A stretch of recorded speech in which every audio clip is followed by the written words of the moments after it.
लिखो क्वेश्चन, लिखो वहां पे, the potential energy of a particle, लिखो वहां पे the potential energy of a particle varies with distance x. The potential energy of a particle varies with distance x. The potential energy of a particle varies with distance x from a fixed origin. The potential energy of a particle varies with distance x from a fixed origin as. और जो भी potential energy है उसकी equation दी है U equals to लिखो वहां पे a√x. U इक्वल्स टू लिखो वहां पे a√x upon x square plus B.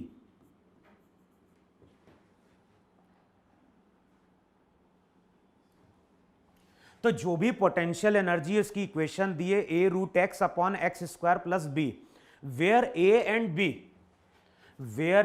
And b are dimensional constant, where a and b are dimensional constant. और x क्या रिप्रेजेंट कर रहा है? x रिप्रेजेंट कर रहा है डिस्टेंस. अब देखो क्वेश्चन में क्या बोल रहा है, then find the dimensional formula for a into B. तो बताना है a इंटू बी का डायमेंशनल फॉर्मूला क्या होगा.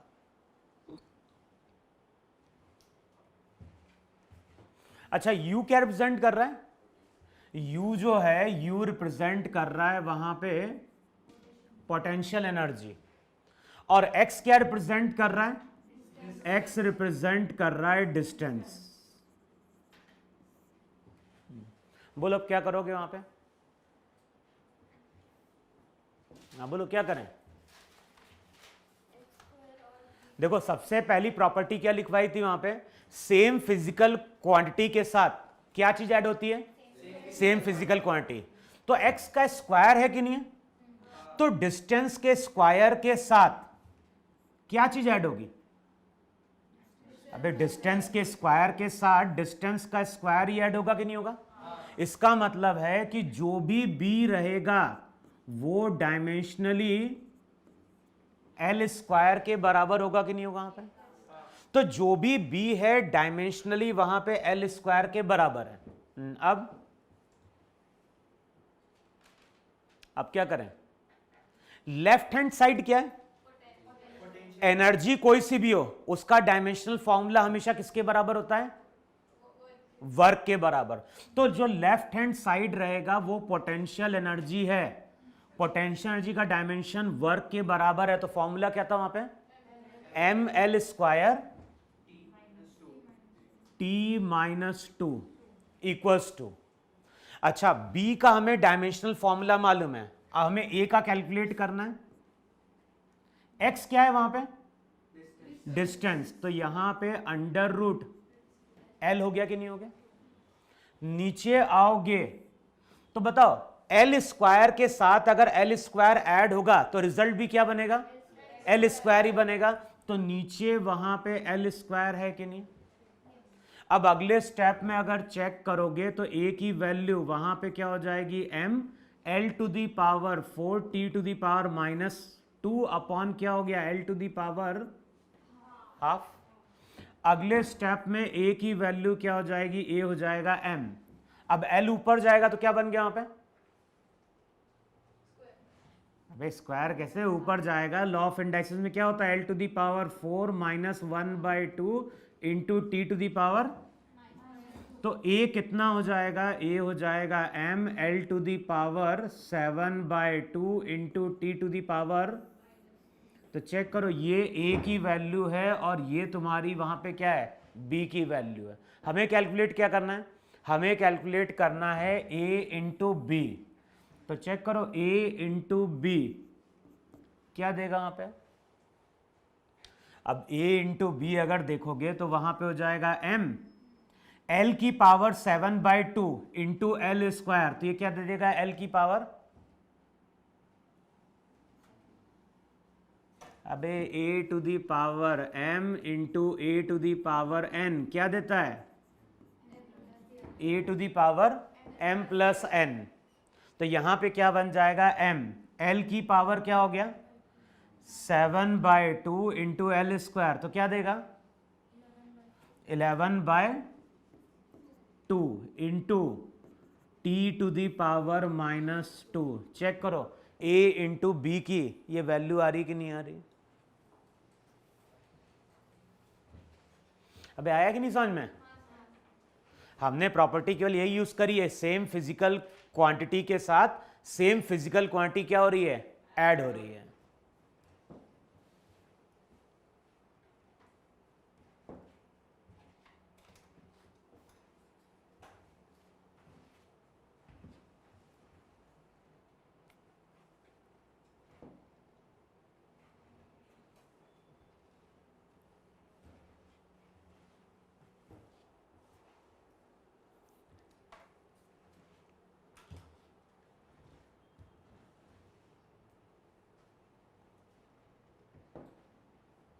हो गया।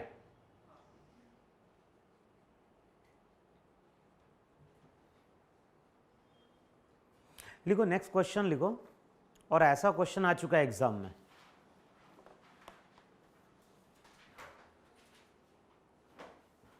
यानी सेम ऐसा ही नहीं पर इसी तरह का एक क्वेश्चन आया है 2017 में। अब क्वेश्चन में क्या बोल रहा है यहां पे, if the time period T, रब करो इसे, तो क्वेश्चन में क्या बोल रहा है, if the time period T, if the time period T of a drop, if the time period t of a drop of liquid of density d, density d, radius r,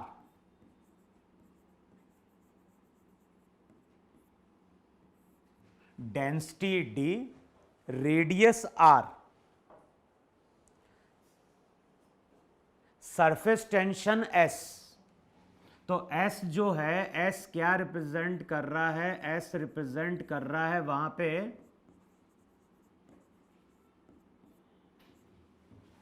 surface tension. तो question में क्या बोल रहा है, if the time period T of a drop of liquid of density D, radius R, surface tension S is given by the formula, तो इसका formula given है और फॉर्मूला दिया हुआ है T equals to under root of, और ये दिया है D की पावर A, R की पावर B और S की पावर C।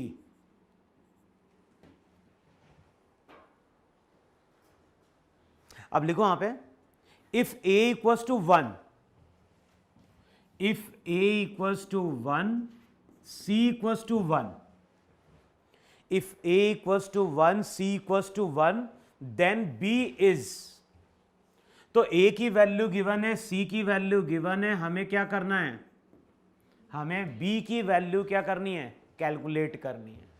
करो, कैसे कैलकुलेट करोगे,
बोलो क्या करेंगे?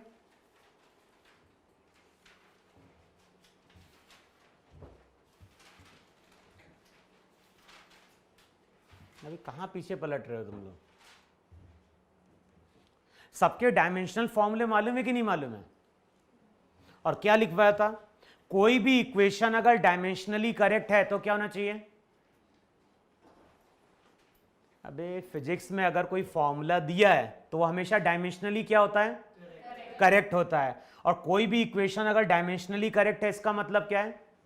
जो लेफ्ट हैंड साइड का डायमेंशन होगा वही क्या होगा? तो चेक करो, इस प्रॉपर्टी को यूज करो। अभी कुछ दिमाग में घुसता है कि नहीं घुसता है तुम लोगों के?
तुम्हारी ये पहली क्लास है आज? कुछ पढ़ा है यूनिट एंड डायमेंशन? जो वीडियो लेक्चर्स है ना वो लेना। तो उसके कितने 3 लेक्चर हो चुके ना अभी अपने? कितने हुए? तुमसे पूछ रहे हैं। तुमने देखे तीनों? कौन से 2 देखे? जो पहले थे। क्या होती फंडामेंटल क्वांटिटीज? देखा ना तुमने पहला लेक्चर? तो क्या होती फंडामेंटल क्वांटिटीज?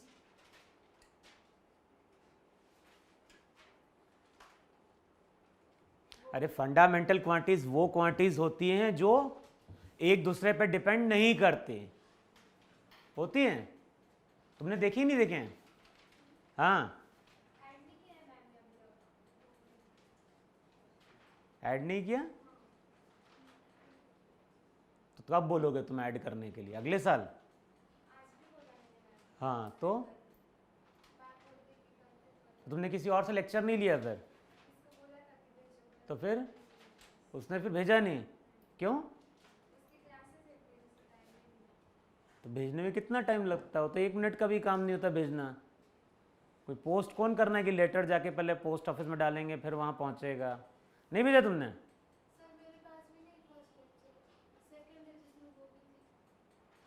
अरे तो फर्स्ट लेक्चर कहीं ना कहीं से मिलता है ना।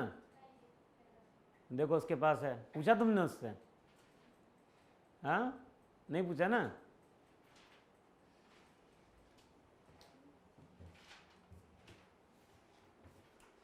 और फर्स्ट नहीं देखा फिर सेकंड कैसे देख लिया? सेकंड तो फर्स्ट से रिलेटेड था ना। फर्स्ट में थे तुम लोग तो फिर? अरे तो जब फर्स्ट ही नहीं मालूम तो सेकंड कैसे देख, सेकंड क्या समझ में आएगा? स्टार्टिंग तो फर्स्ट लेक्चर से हुई ना। तो फिर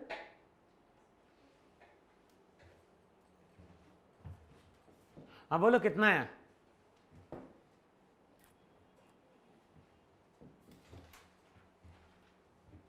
अभी करना क्या है? लेफ्ट हैंड साइड और राइट हैंड साइड के डायमेंशन को ही मैच कराना है ना।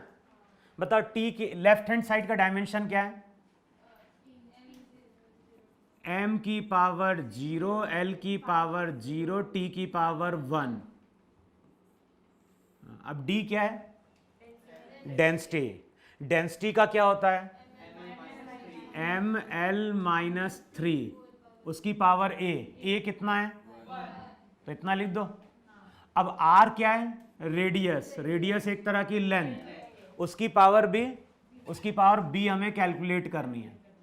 तीसरा वहां पे क्या है, सरफेस टेंशन। सरफेस टेंशन को क्या लिखोगे वहां पे, M T minus two the power C कितना 1।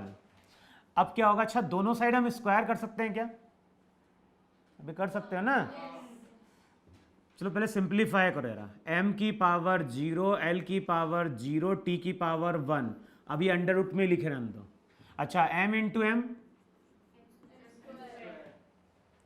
होगा, फिर l की पावर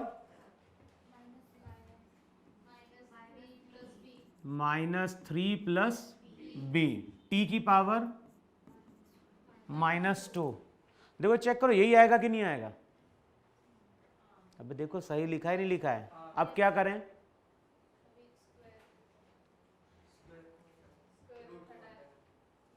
रूट को हटाएं, और रूट को हटाओगे तो डायमेंशनली मैच नहीं कर रहा है।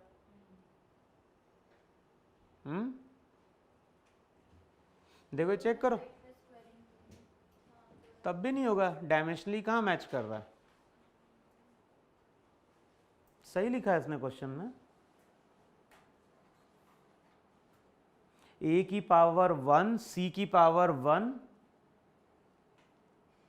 मुझे लग रहा है कुछ चीज मिसिंग है वहां पे, कि देखो ना अगर स्क्वायर करोगे तो डायमेंशनली मैच कर पाएगा क्या, भाई स्क्वायर करोगे तो यहाँ पे तो क्या बन जाएगा, m की पावर 0, l की पावर 0, t की पावर 1, इस साइड अच्छा स्क्वायर करोगे तो हो गया 2, यहाँ पे m स्क्वायर l की पावर -3 प्लस b, और t की पावर, तो कहाँ डायमेंशनली कहाँ मैच कर रहा है।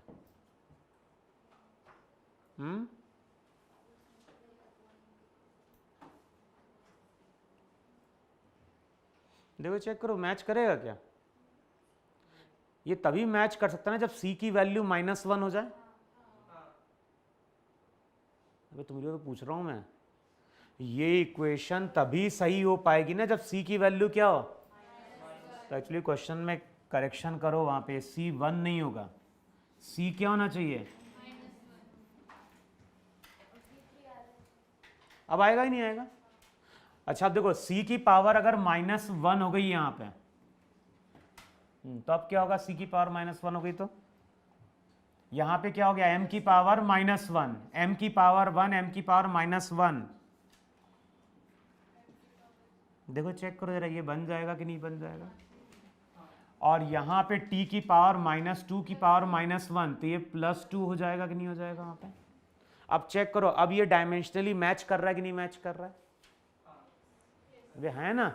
अब ये डायमेंशनली मैच कर गया तो यहां पे l की पावर -3 प्लस b, यहां पे l की पावर, तो -3 प्लस b अगर 0 के बराबर है तो b की वैल्यू वहां पे क्या होगी, 3 होगी।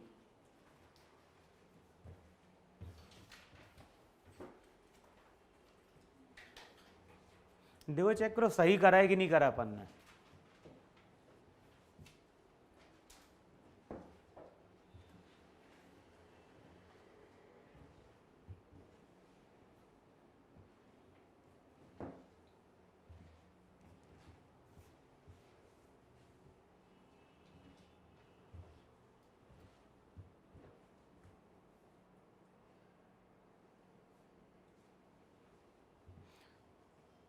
एक्चुअली प्रिंटिंग में मिस्टेक है, c वहां पे क्या होना चाहिए, -1 होना चाहिए।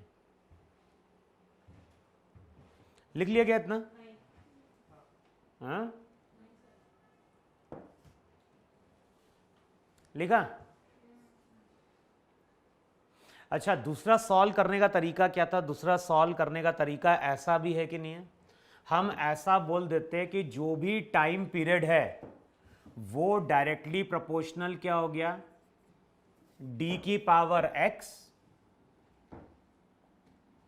ऐसा लिख सकते हैं d की पावर x, r की पावर y, और सरफेस टेंशन की पावर z। बताओ ऐसा लिख सकते हैं, लिख सकते हैं।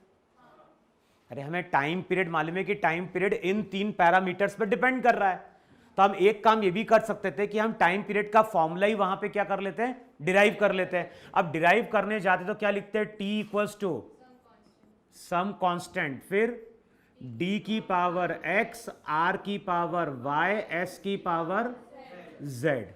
अच्छा, अब लेफ्ट हैंड साइड क्या डायमेंशनल आएगा, m की पावर 0, l की पावर 0, t की पावर 1। ये तो कांस्टेंट है, कांस्टेंट क्या था, मैथ्स का कांस्टेंट डायमेंशनलेस था। अब d क्या है, डेंसिटी, तो डेंसिटी के लिए क्या होता है, m l की पावर -3 पावर क्या हो गया x, r क्या है, लेंथ, लेंथ का y, surface tension M T -2 to the power z। अब क्या करोगे, यहां पे m की पावर कितना बन गया, यहां पे m की पावर x, यहां पे m की पावर z, तो चेक करो m की पावर x प्लस z है कि नहीं है। फिर l की पावर -3x प्लस y, तो l की power -3x plus y, t की पावर इक्वल्स टू m की पावर 0, l की पावर 0, t की पावर, अब इक्वेट कर दो जरा, बता जब इसको इक्वेट करोगे तो x प्लस जेड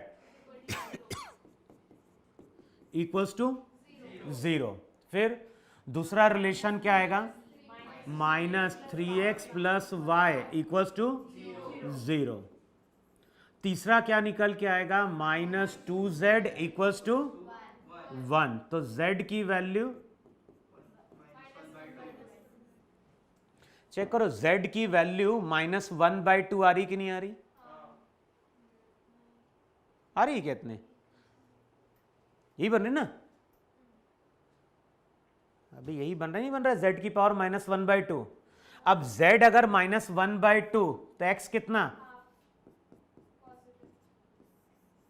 अच्छा x मालूम है, z मालूम है, अब y की वैल्यू कितनी आएगी, x की वैल्यू पुट करी 1/2, तो y यहां पे आ रहा है कि नहीं आ रहा है इतना। अब तुम क्या बोलोगे, अब तुम बोलोगे जो भी टाइम पीरियड है वो हो गया सम कांस्टेंट। अब क्या था, डेंसिटी की पावर x, कितना x की वैल्यू, हाफ, फिर r की पावर, अबे 1 कहां है, 3/2, s की पावर z, यानी s की पावर -1/2, नीचे लेके आओगे तो बताओ, ऐसा लिख सकते हैं, लिख सकते हैं वहां पे। अब इसी t को, इसकी वैल्यू तो वहां फॉर्मूले में ऑलरेडी क्या दी है, 1 दे दी है। अब बताओ इसको अगर अंडर रूट के फॉर्म में लिखेंगे तो d अंदर आ जाएगा, s भी क्या होगा, अंडर रूट है कि नहीं, ये भी अंडर रूट, ये भी अंडर रूट, और r को अगर लेके आओगे r क्यूब बनेगा कि नहीं बनेगा वहां पर। अब इस फॉर्मूले को इससे यहां पे क्या करो, कंपेयर करो, बताओ कंपेयर करोगे तो डेंसिटी की पावर कितनी दी है, तो a कितना होना चाहिए, ये क्वेश्चन में दिया था, r की पावर 3, यहां पे r की पावर, तो कंपेयर करोगे तो b की वैल्यू कितनी, 3। अब यहां पे s की पावर कितनी है, ऊपर जाएगा तो -1 होगा कि नहीं होगा, तो यही बोला ही नहीं बोला, करेक्शन करके मैंने बोला था कि c की वैल्यू वहां पे क्या होनी चाहिए, -1 होनी चाहिए। आया इतना समझ में। तो या तो तरीका है कि हम लेफ्ट हैंड साइड और राइट हैंड साइड के डायमेंशन को इक्वेट कर दें, या फिर हम उस फॉर्मूले को ही वहां पे क्या कर दें, डिराइव कर दें वहां पे। अब क्या चीज इजी है, कुछ भी इजी नहीं है ना, हाँ अबे डेरिवेशन नहीं, ये इजी है, क्या करना है, लेफ्ट हैंड और LHS और RHS के डायमेंशन को इक्वेट कर दो, खत्म हो गया, है ना। चेक करना 2017 या 19 का सेम ऐसी क्वेश्चन है, उसमें कुछ रेशो पूछा गया था, किसी की वैल्यू पूछी गई थी ABC इनमें से किसी एक की, लिखो एक क्वेश्चन है 2014 का, हाँ करो, और क्या, नहीं तो नहीं करो, तुम्हारे ऊपर है।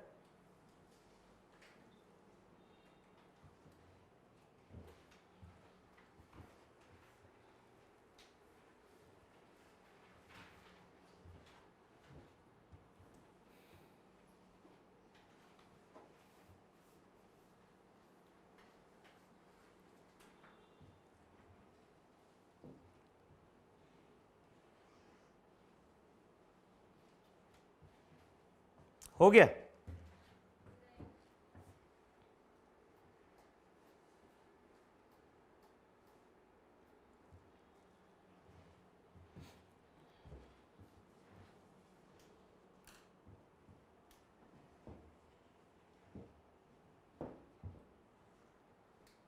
अबे हुआ कि नहीं हुआ?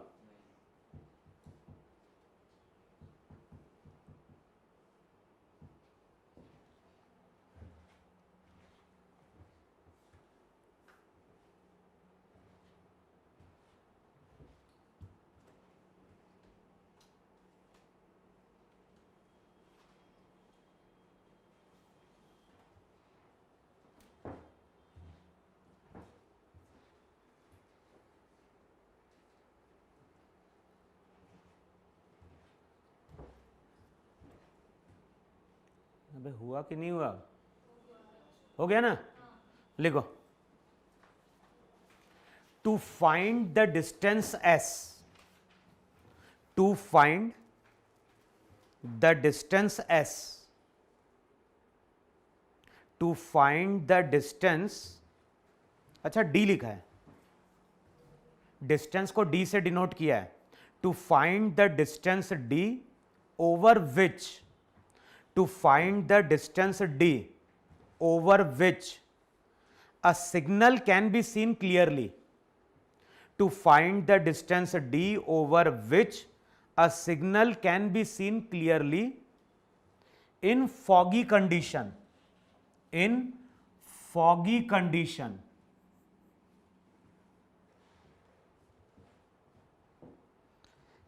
in foggy condition, a railway engineer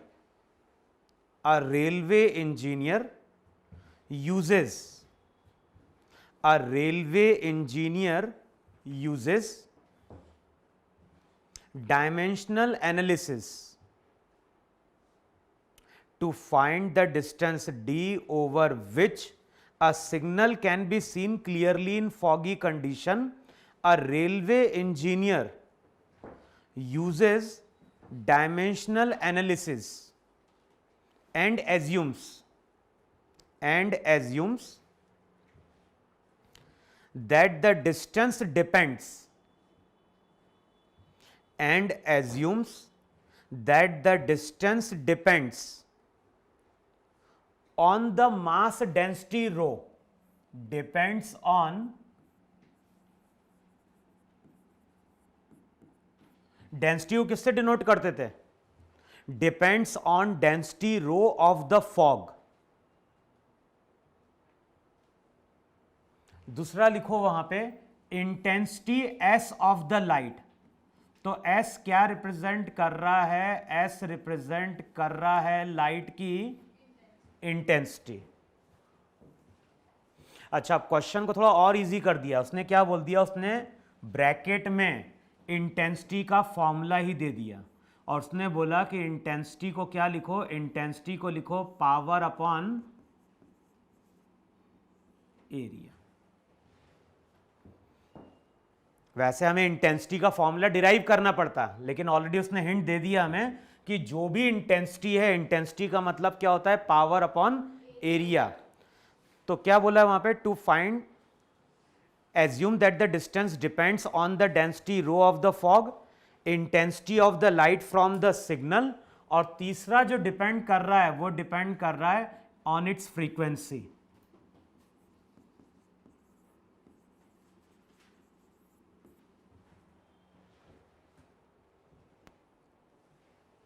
तो जो भी डिस्टेंस d है वो किस पे डिपेंड कर रहा है? डेंसिटी पे, इंटेंसिटी पे और फ्रीक्वेंसी पे. अब क्वेश्चन में क्या बोल रहा है? द इंजीनियर फाइंड्स दैट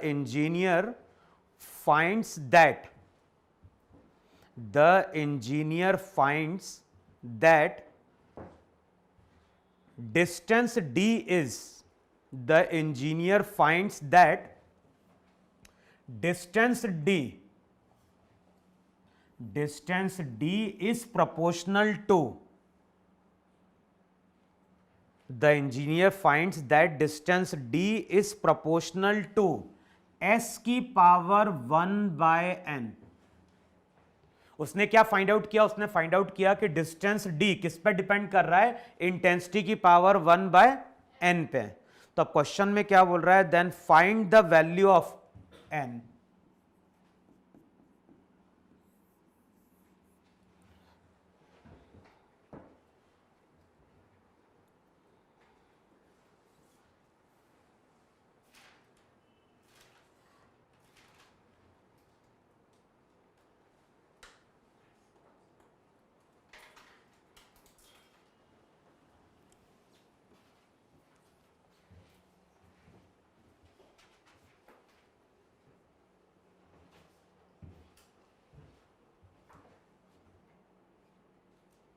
अरे बैठे क्या हो, कैलकुलेट करना है। अब किसका फॉर्मूला दें, क्या वही, अरे बता दिया क्वेश्चन में कि डिस्टेंस इन 3 पैरामीटर्स पे डिपेंड करता है। तब क्या करोगे तुम लोग, क्या करोगे, अरे कहाँ LHS RHS करोगे, पहले क्या करोगे, हाँ क्या करोगे, अभी ये इंफॉर्मेशन दे दी ना कि डिस्टेंस इन 3 पैरामीटर्स पर डिपेंड करता है, तो अब क्या करोगे, फॉर्मूला डिराइव करेंगे, और फॉर्मूला डिराइव करेंगे, कंपेयर करेंगे, तो हमें क्या मिल जाएगा, s की पावर 1/n में n की वैल्यू। तो अब करो, क्या करोगे यहां पर, सबसे पहले फॉर्मूला डिराइव करो। बुक परचेस कर ली है तुम लोगों ने, हाँ कहाँ है,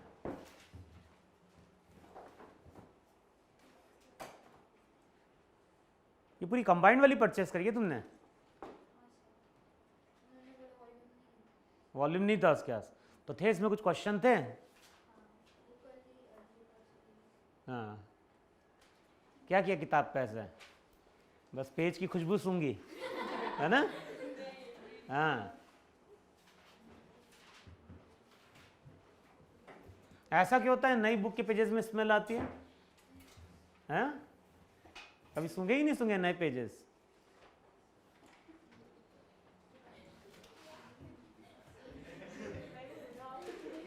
क्या,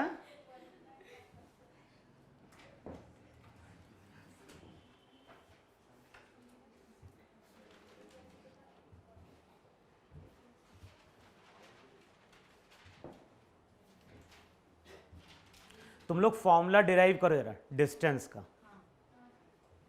फॉर्मूला डिराइव कर दो और कंपेयर कर दो, 10 की वैल्यू निकल जाएगी वहां पे।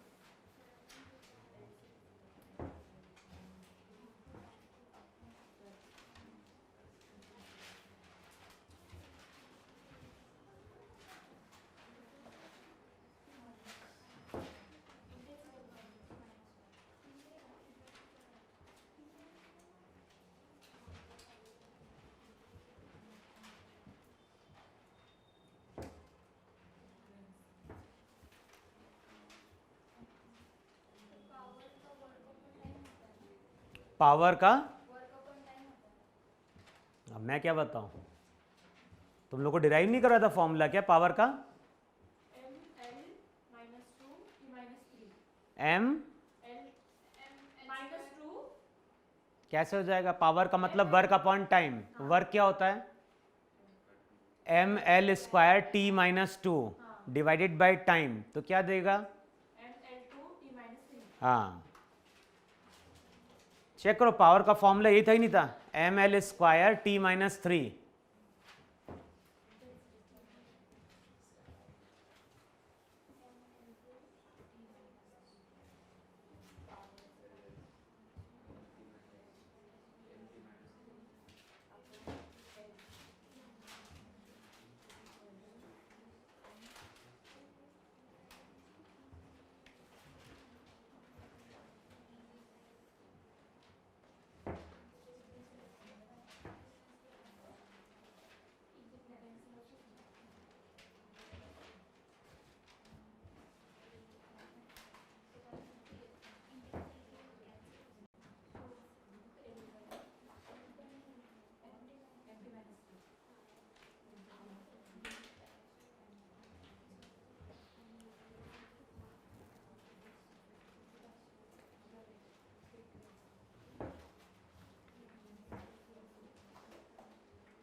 अभी कम से कम 6-7 क्वेश्चन सॉल्व कर चुके हैं, उससे ज़्यादा ही सॉल्व कर चुके हैं इस तरह के, जहाँ पे हम फॉर्मूले को रफली डिराइव करते थे।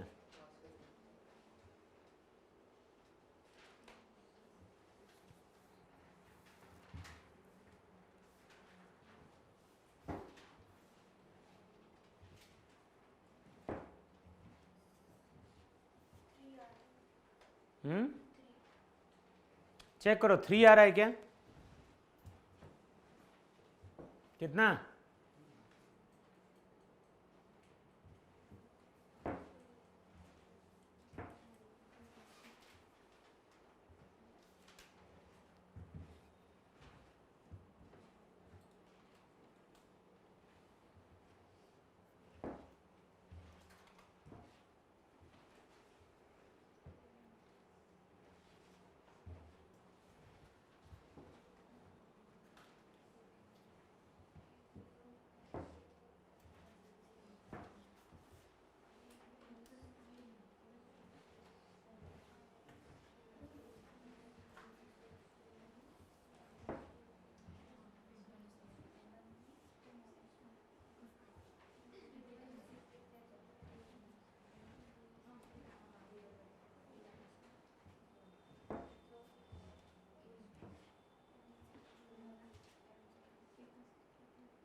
नहीं हुआ सॉल्व? ये तो कब तक होगा? 1 आध साल तक होगा।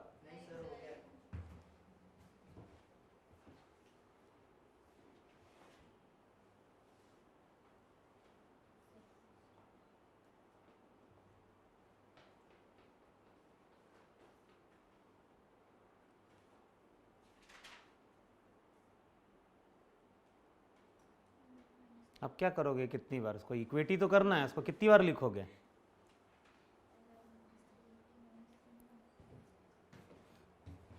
सबसे पहले क्या लिखा वहां पे?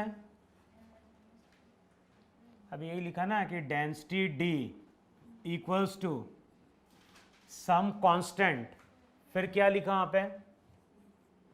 रो की पावर ए, एस की पावर बी, एफ की पावर, फिर लेफ्ट हैंड साइड डिस्टेंस है तो क्या होगा? m की पावर 0, l की पावर 1, t की पावर 0, यही ना?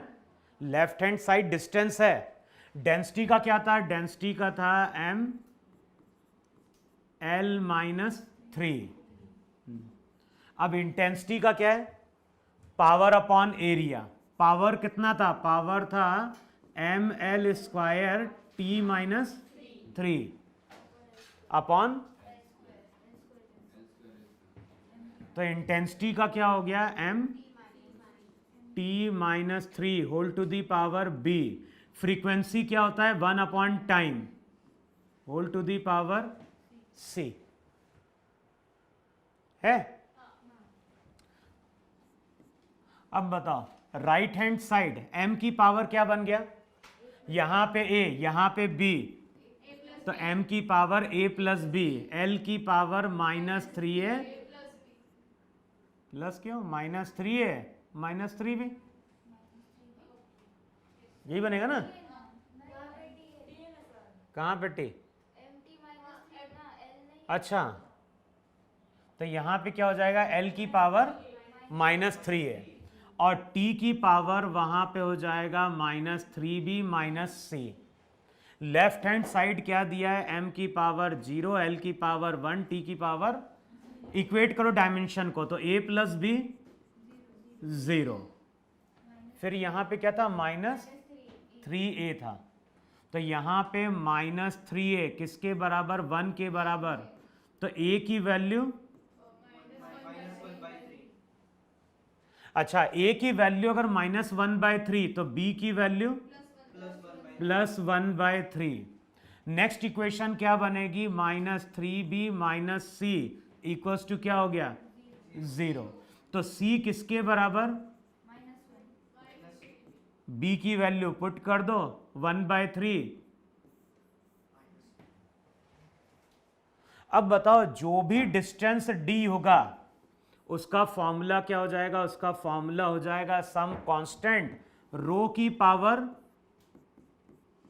-1/3, s की पावर 1/3, f की पावर।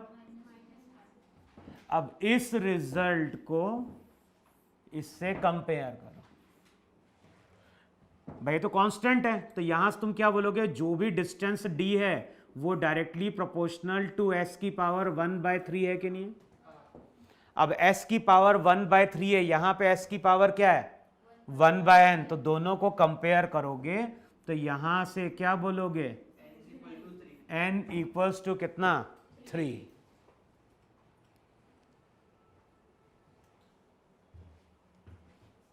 आयत ना? अब बताओ ये यूनिट एंड डायमेंशन का सेकंड यूज था कि नहीं था? फर्स्ट यूज क्या था? To check the correctness of a formula. Second use क्या लिखवाया था? सेकंड यूज लिखवाया था वहां पे we can derive a formula रफली। अब बाय गिवन पैरामीटर्स। फिर नेक्स्ट लिखो अब यूज। हो गया इतना?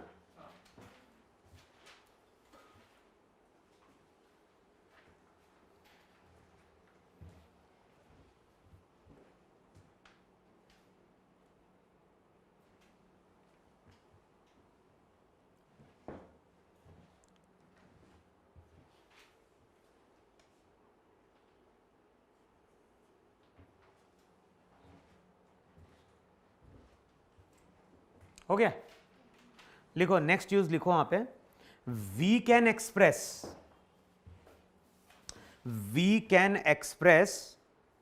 Any quantity, we can express any quantity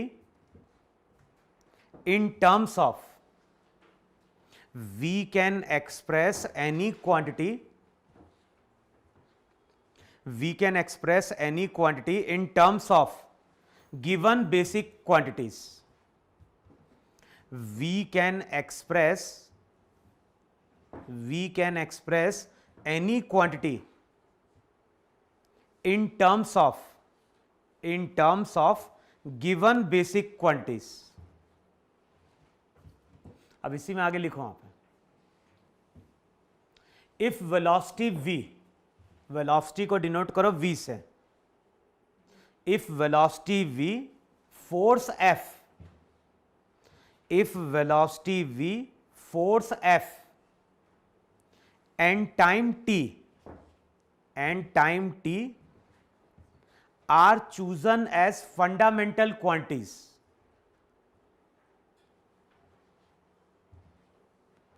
if velocity v, force f and time t are chosen as fundamental quantities, express पहला लिखो मास,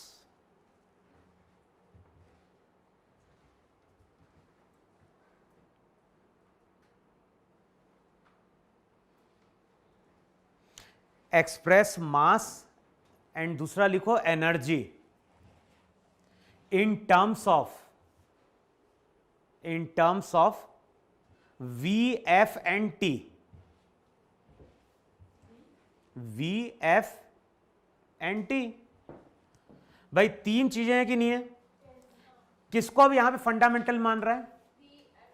भाई वैसे हमारी फंडामेंटल क्वांटिटीज क्या थी? वैसे हमारी फंडामेंटल क्वांटिटीज थी mass, length, temperature, current, temperature, luminous intensity और लास्ट में क्या था? अमाउंट ऑफ सब्सटेंस मोल।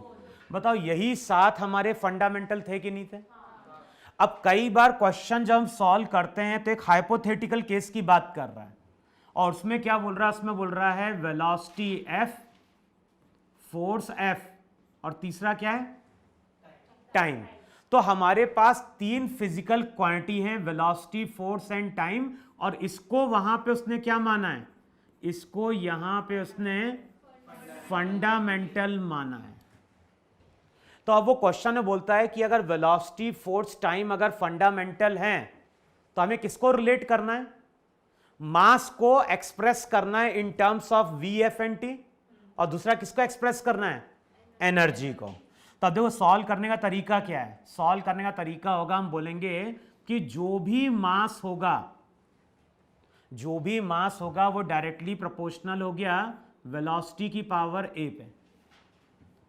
फिर हमने क्या बोला कि जो भी मास है, मास डायरेक्टली प्रोपोर्शनल हो गया फोर्स की पावर बी पे। तीसरा हमने क्या बोल दिया, जो भी मास होगा वो डायरेक्टली प्रोपोर्शनल हो गया टी की पावर सी पे। तो जिसको फंडामेंटल माना होगा उसको हम ऐसे रिलेट कर सकते हैं, नहीं रिलेट कर सकते हैं? अब प्रोपोर्शनैलिटी साइन हटाओगे तो तुम क्या लिखोगे? मास इक्वल्स टू सम कांस्टेंट जो डायमेंशनलेस होगा। फिर क्या हो जाएगा? वेलोसिटी की पावर ए, फोर्स की पावर बी और टी की पावर। अच्छा, लेफ्ट हैंड साइड क्या है? मास। तो लेफ्ट हैंड साइड अगर मास है तो इसका क्या होना चाहिए? m की पावर 1, l का 0, t का 0। अच्छा, ये तो कांस्टेंट है तो ये क्या हो गया? 1। वेलोसिटी का क्या होता है? L T minus 1। फोर्स का M L T minus 2। Time का तो क्या होता है? टी। बताओ ऐसा लिखा कि नहीं लिखा यहाँ पे? अच्छा, अब राइट हैंड साइड में चेक करो, m की पावर कितनी आ रही है भाई? m की पावर यहाँ पे b। l की पावर क्या होगी? a प्लस b, बस ना। और t की पावर क्या होगी? t की power minus a plus c। Left hand side क्या है? m की पावर 1, l की पावर 0, t की पावर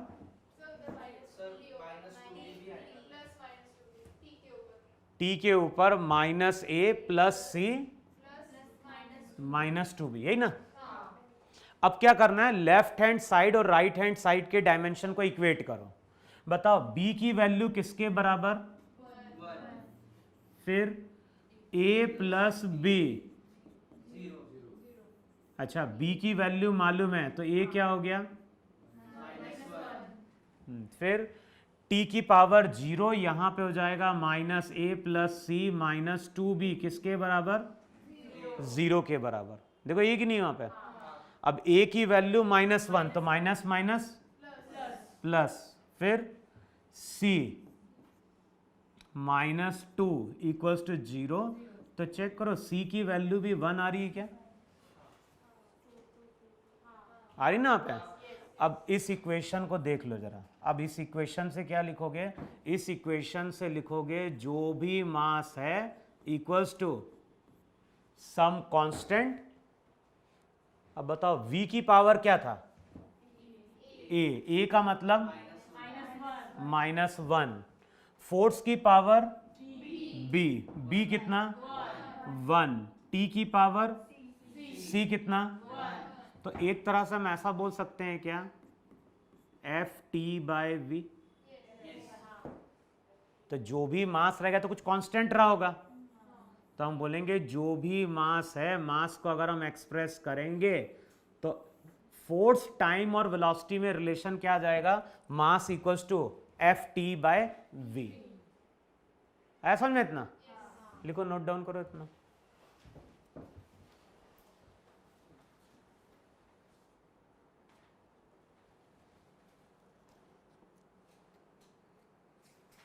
और इस पे भी क्वेश्चन आता है एग्जाम में।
हो गया।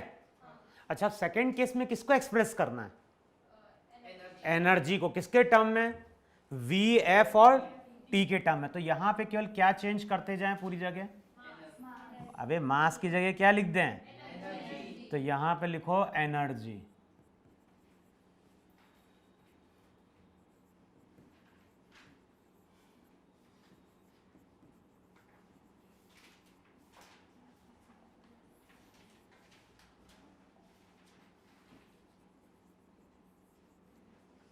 अच्छा लेफ्ट हैंड साइड अगर एनर्जी है तो क्या होगा डायमेंशनल फॉर्मूला? अबे एनर्जी है ना लेफ्ट हैंड साइड, इससे पहले मास था तो मास का तो एम था। अब अगर एनर्जी की बात करेंगे तो केवल क्या चेंज करना है वहां पे?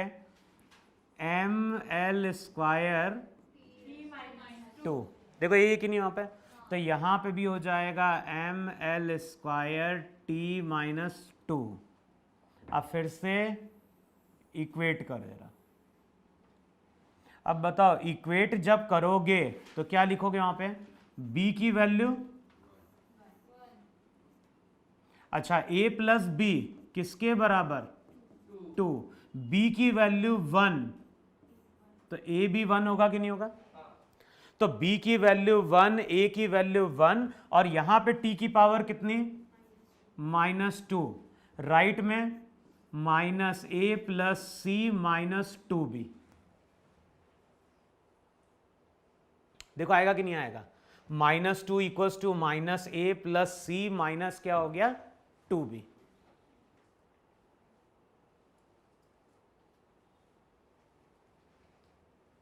अब वैल्यू पुट कर देना सबकी। -2 ए की वैल्यू -1 प्लस सी, तो सी की वैल्यू कितनी निकल के आ गई? देखो चेक करो इतना आ रहा है कि नहीं आ रहा सबकी वैल्यू।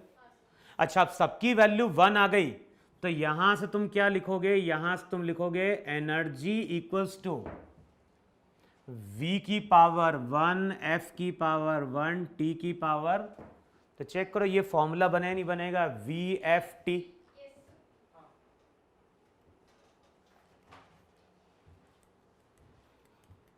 लिखो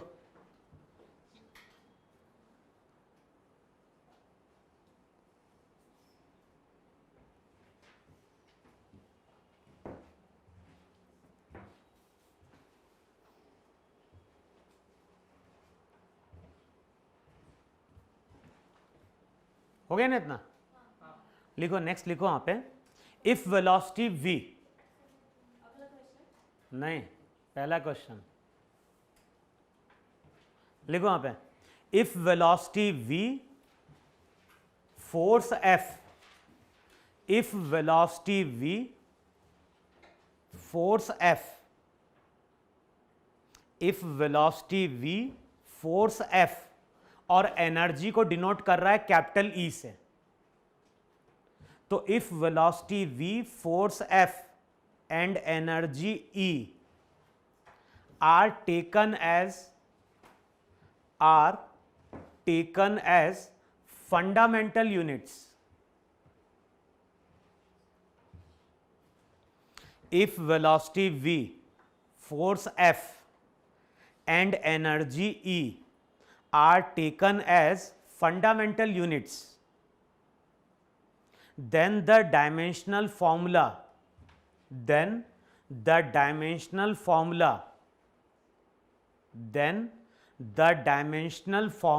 of mass will be,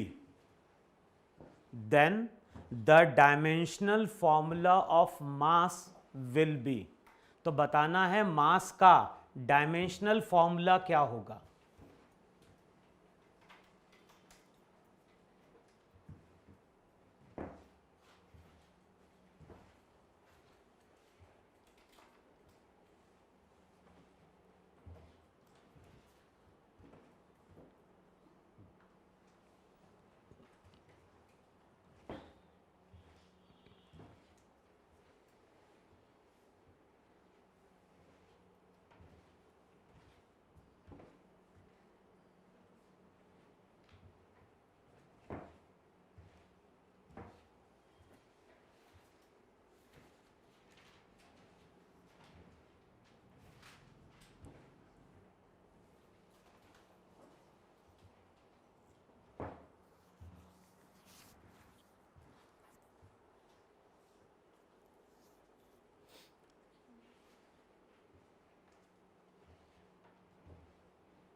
बताओ ऐसा ही लिखा नहीं लिखा?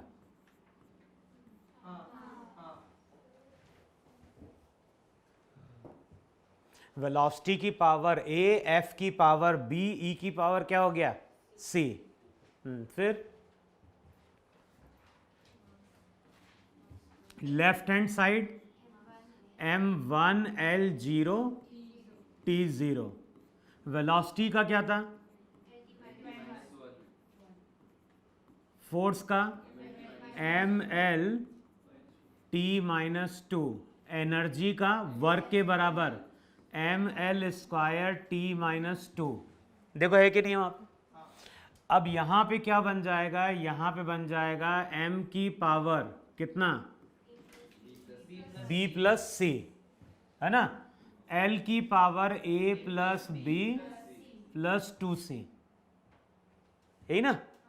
और t की पावर क्या हो गया? -a minus 2b minus 2c। अब इक्वेट कर दो जरा वहां पे, m की पावर 1, l की पावर 0, t की पावर 0, तो b प्लस सी 1 के बराबर, a plus b plus 2c। और तीसरा क्या आ रहा है? -a minus 2b minus 2c equals to 0। अब सबसे पहले क्या करें? ये अगर इक्वेशन 1 है, ये इक्वेशन 2 है, ये इक्वेशन 3 है, तो क्या करें? इक्वेशन, अबे 2 और 3 को ऐड कर दो पहले यार। बताओ 2 और 3 को ऐड करेंगे तो a से कैंसिल आउट होगा, ये भी क्या हो गया? तो कितना आ गया? Minus b equals to 0। बताओ b की वैल्यू 0, तो c कितना? 1। अब c की वैल्यू पुट करो तो यहां पे चेक करो, a की वैल्यू कितनी? -2 आ रही ना इतनी? तो अब इक्वेशन क्या बन जाएगी? इक्वेशन बन जाएगी मास इक्वल्स टू वेलोसिटी की पावर -2, f की पावर 0, e की पावर, तो यहां पे क्या हो जाएगा? ये हो जाएगा e अपॉन v²। देखो है कि नहीं वहां पे? तो जो करेक्ट ऑप्शन है वो यही है, v की पावर -2, f की पावर 0, e की पावर कितनी? 1।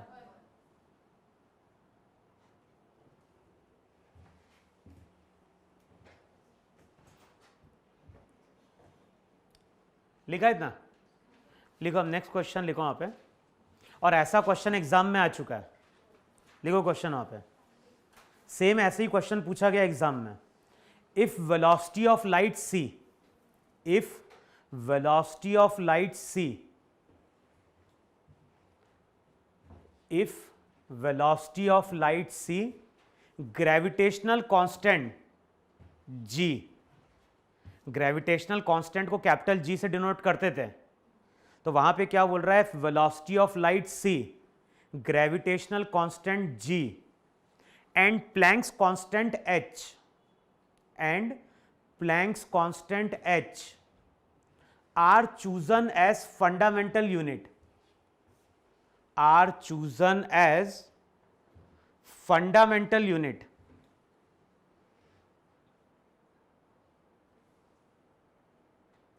if velocity of light c, gravitational constant g and Planck's constant h are chosen as fundamental unit, then the dimension of mass will be, then the dimension of mass will be. तो find out करो अब मास को कैसे relate करेंगे वहां पे। अब fundamental क्या क्या माना गया है? Velocity of light, gravitational constant जी, और तीसरा क्या दिया है? Planck's constant H. इन तीनों को वहां पे उसने क्या माना है? फंडामेंटल। अब करो, क्या करोगे यहां पे?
क्या बोल रहे हो?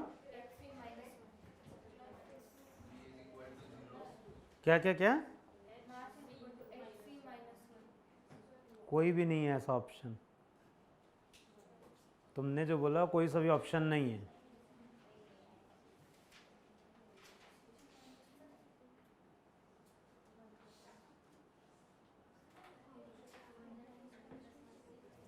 अबे सबका डायमेंशनल फॉर्मूला मालूम ही नहीं मालूम है। स्पीड ऑफ लाइट का क्या था?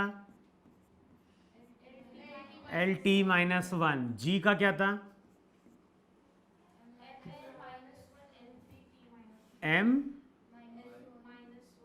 हाँ एल थ्री है।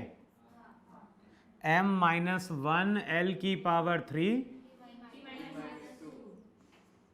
फिर प्लैंक्स कांस्टेंट एम है इतना। अब किसको रिलेट करना है हमें? मास को। तो हम क्या लिखेंगे वहां पे? हम वहां पे लिखेंगे मास इक्वल्स टू, फिर c की पावर मान लो x, a इसलिए कि c ऑलरेडी दिया है, तो c की पावर x मान लो, g की पावर y, h की पावर z, कुछ भी मान सकते हैं ना वेरिएबल। तो अब वहां पे क्या हो जाएगा? मास। लेफ्ट हैंड साइड क्या बन गया? m की पावर 1, l की पावर 0, t की पावर 0, यहां पे 1, c का L T minus one, G का M minus one, L three, Y, फिर इंटू क्या था?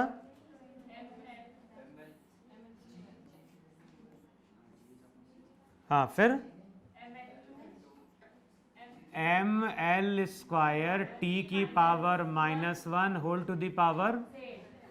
अब यहाँ पे लेफ्ट हैंड साइड क्या, राइट हैंड साइड क्या बना? एम की power minus Y plus Z, L की power X plus three Y plus two Z है ना। हाँ फिर टी की पावर हो जाएगा माइनस एक्स, ये टी है ना, तो ये हो जाएगा टी की power minus x minus two y, अरे प्लस माइनस जेड। देखो इतना आ रहा है। और लेफ्ट हैंड साइड m की पावर 1, l की पावर 1, जी टी की पावर 0। अब पहली इक्वेशन क्या आ गई? Minus Y plus z, minus Y plus z 1, x plus three Y plus two z 0। फिर नेक्स्ट इक्वेशन क्या आ गई? Minus x minus two Y minus Z. अब क्या किया वहां पे? कौन सी इक्वेशन सॉल्व कर रहा है? वन और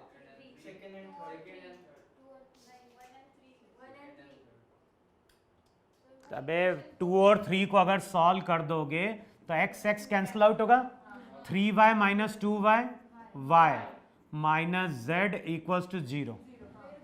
फिर इन दोनों को सॉल्व किया तो अब क्या हो गया? वाई वाई क्या? वो तो कैंसिल आउट हो जाएगा अभी पूरा। क्या है? अच्छा प्लस जेड है ना, 2z माइनस जेड।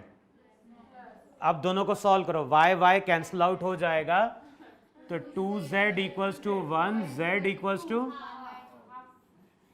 अब z अगर हाफ है तो y की वैल्यू, अबे चेक करो, z की वैल्यू अगर हाफ तो y की वैल्यू माइनस 1/2 है कि नहीं है? फिर अब x कितना आएगा? हाँ 3/2 माइनस 1। चेक करो x की वैल्यू माइनस 1/2 आएगी क्या?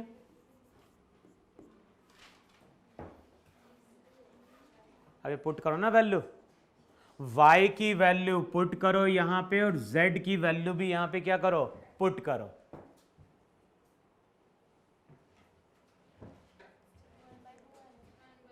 कितना आ रहा है? 1/2। अरे कैसे आएगा? अच्छा, -3/2। ठीक है, x की वैल्यू कितनी? बस x अगर 1/2 आ गया तो आप क्या लिखोगे? मास इक्वल्स टू c की पावर क्या था? अबे c की पावर x, g की पावर और h की पावर z। तो ये फॉर्मूला बनेगा वहां पे c की पावर 1/2, g की पावर -½ h की पावर कितनी? 1/2। देखो आ रहा है कि नहीं आ रहा है?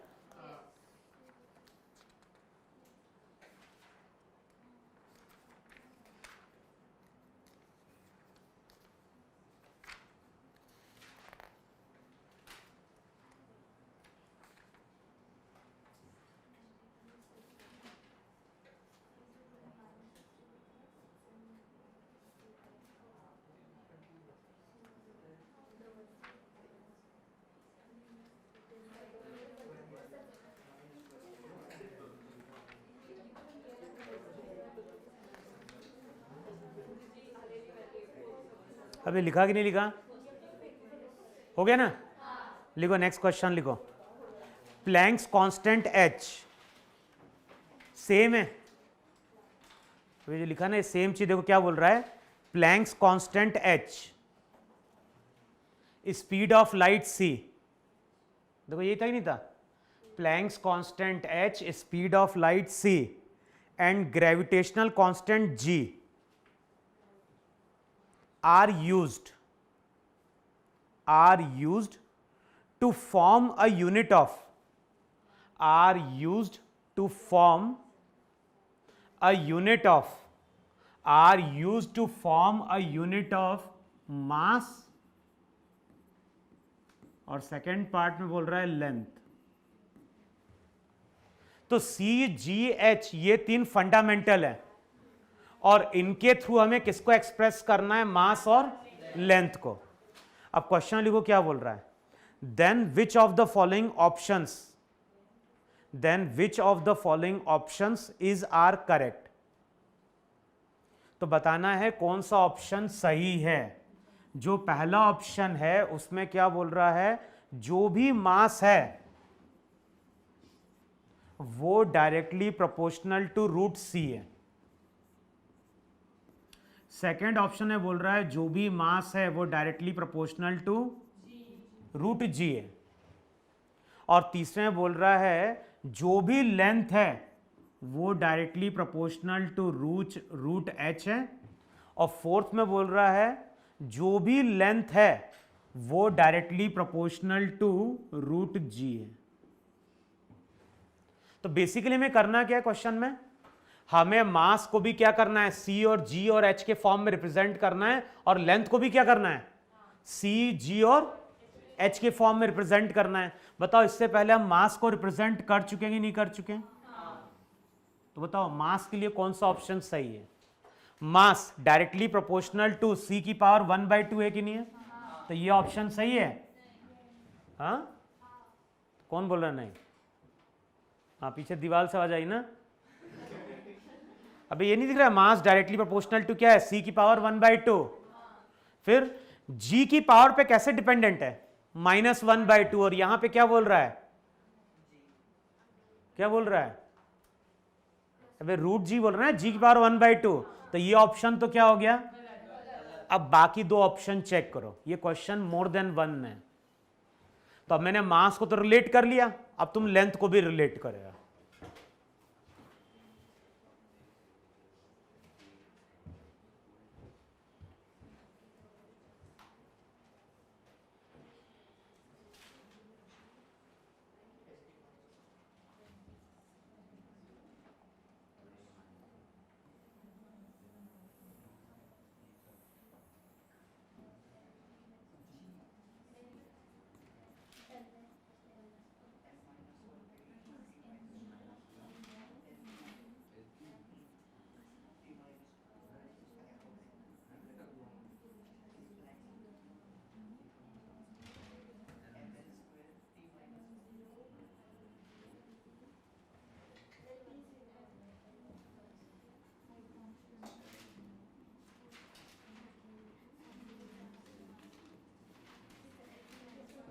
मतलब ऐसे लिखा नहीं लिखा, सब कुछ सेम रहेगा राइट हैंड साइड, तो लेफ्ट हैंड साइड केवल क्या बन जाएगा, लेंथ।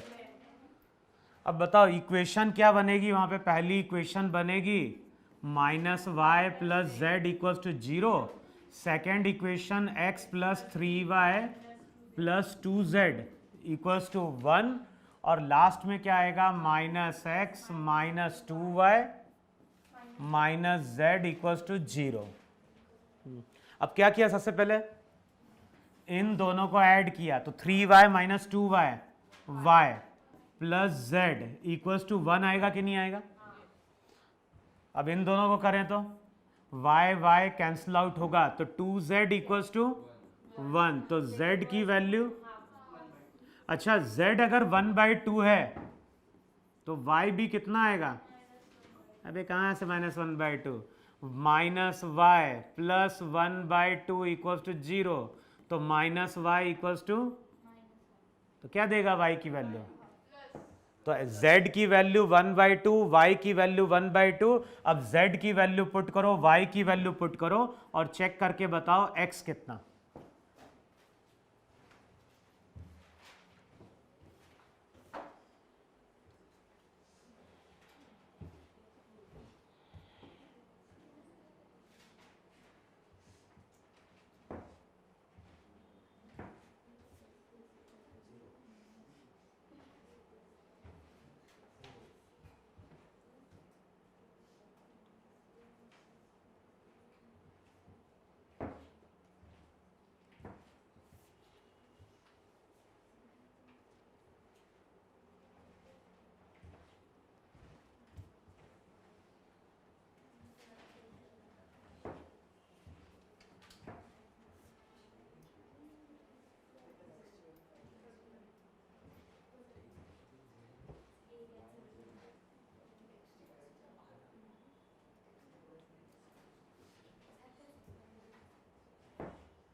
x इक्वल टू 2 आएगा,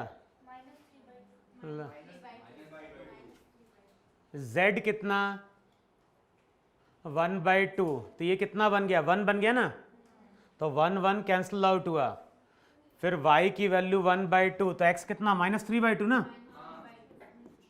अब बताओ फॉर्मूला क्या बन गया, फॉर्मूला बन गया जो भी लेंथ होगी वो हो जाएगी वहां पे c की पावर -3/2, g की पावर 1/2, h की पावर, तो यहां पे तुम यही बोलो, नहीं बोलोगे लेंथ जो है वो directly proportional to root g है, length directly proportional to root h है, तो चेक करो ये भी सही होगा और ये भी सही होगा वहां पर।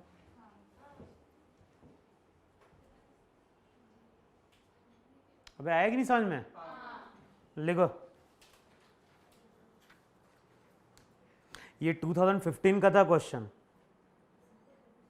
लिखो 2017 में भी क्वेश्चन इस तरह का आया है। क्वेश्चन में क्या बोल रहा है, time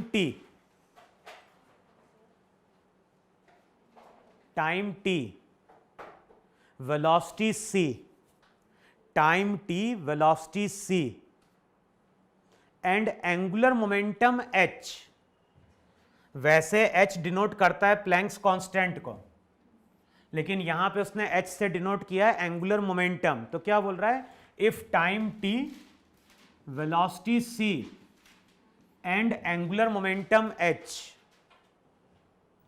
if time t, velocity c and angular momentum h are chosen as fundamental quantities, are chosen as fundamental quantities, if time t, velocity c and angular momentum h are chosen as fundamental quantities, instead of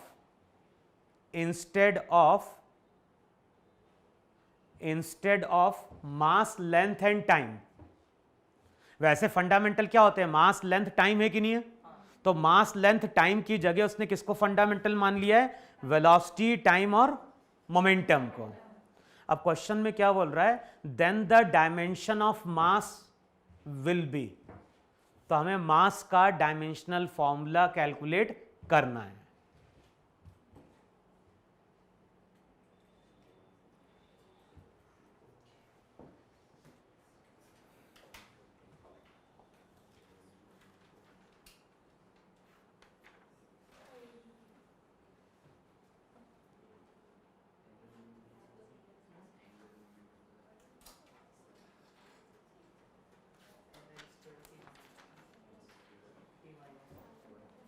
क्या आ गया क्या?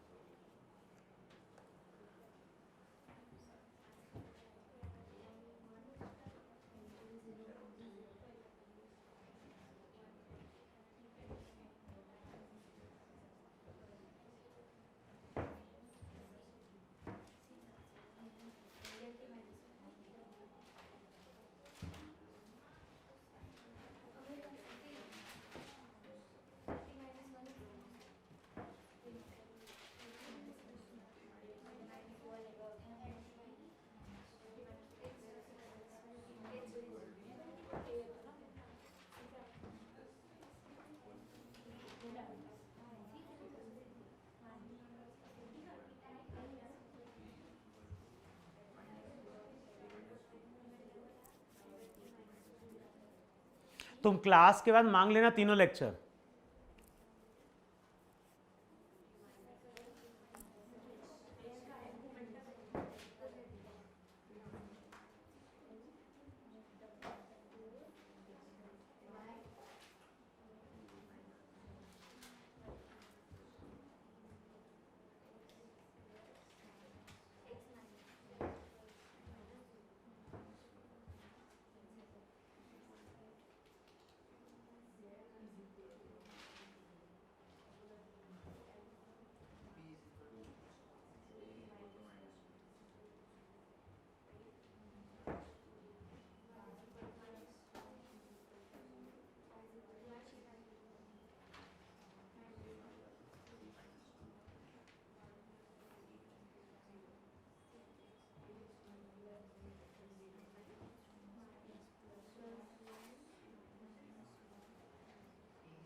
H upon